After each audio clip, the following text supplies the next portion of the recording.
friends, today I'm gonna review We Set the Dark on Fire by Tehlor Kay Mejia.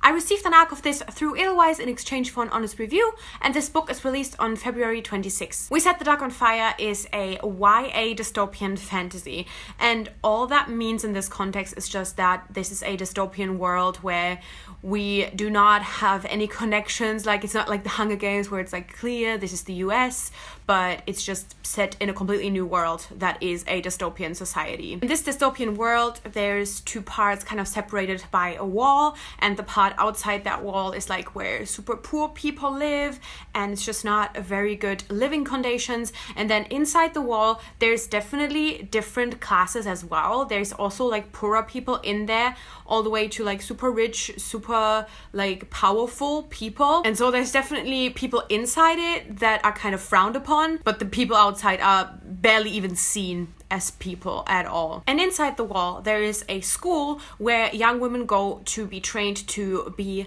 a man's wife, and depending on their kind of skills, they are put into two different types. There are the women that are gonna be the ones that, you know, like bear the children and kind of have a more romantic relationship with the man, and then the other one are the ones that are kind of running the household, that are more like planning things and stuff like that, and that relationship is like not physical or anything like that. So in the story, we follow Danny, who went to this school and got kind of educated, that sounds so wrong in this context, to be that kind of wife that's like running the household. And we basically start at her graduation, and she gets chosen by the wealthiest family, which was what she kind of worked towards, because she is actually illegally in this school. She came from outside the wall, and her parents made everything possible so she could go to this school and just have a better life.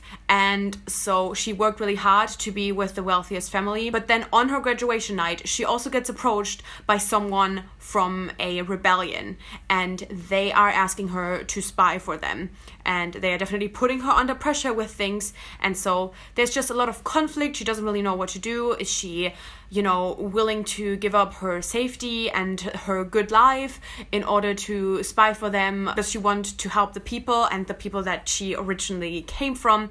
And so it's a lot about that. There's honestly a lot of layers to this story, so I think it's kind of hard for me to give you the synopsis and the context of everything. But I think in my thoughts, we're gonna get to more things. So I enjoyed a lot of things about this book, but I also didn't enjoy a lot of things about this book. It really was a mixed bag for me, but I have to say that there was nothing that I like actively disliked, as in I hated that and I couldn't really deal with it. There were just some things that I didn't really enjoy as much, but overall I think it's a very enjoyable novel. And if you couldn't tell already from the synopsis, the fact that, you know, there's like girls that get trained to be these two kinds of wives, and the fact that there is a wall and the people outside of the wall are literally like illegal.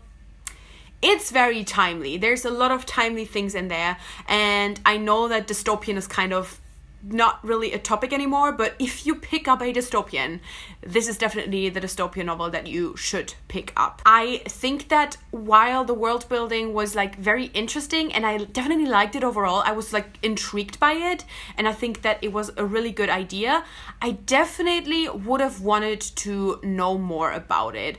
I think we definitely should have started a little bit sooner. I would have wanted to see Danny in the school for a bit.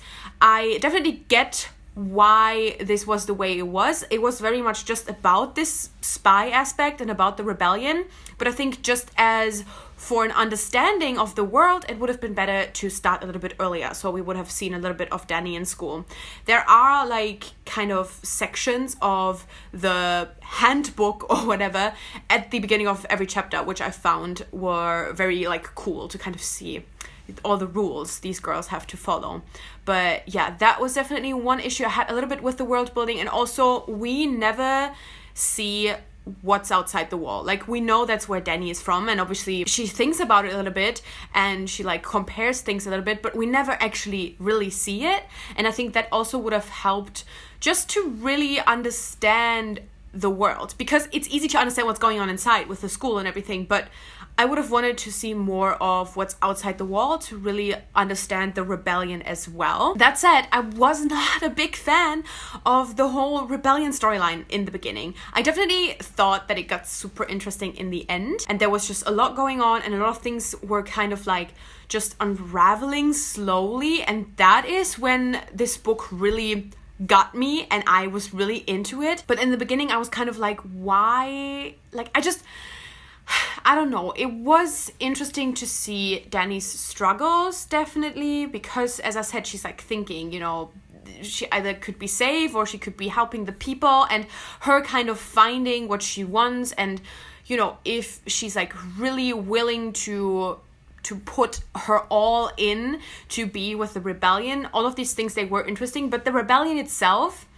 I didn't really dig that in the beginning. And I think it also had to do with the fact that I would have wanted to see a little bit more of Dany's everyday life without the rebellion. I wish I could have seen her just without this thing going on. It goes back to wanting to see how the school works and everything. And she already knows how corrupt the system is, but I always like to have a little bit of like, well, this is the life I'm living, and this is just the world I'm in, can't do anything about it, you know? I always like that, even if the character is already like, this system is wrong, I still kind of want to see that. And so that's what I was kind of missing, because the spy aspect started out basically immediately, but overall everything was still like well done and just enjoyable and entertaining, and like you wanted to know more. So that's always a good sign for me. I should say that all of the characters in this story I'm pretty sure that, well, there's definitely no white people, and I'm pretty sure that everyone is Latinx, and then there is a female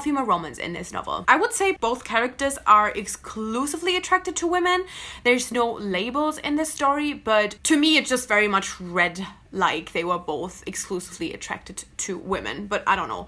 Definitely not in men, maybe non-binary people.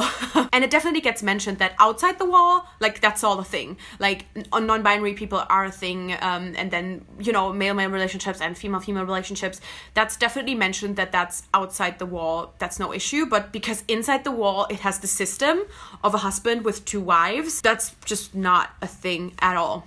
Despite that, you know, there is a female-female romance in there, and I had some real issues with this romance in the beginning. Not issues as in problematic.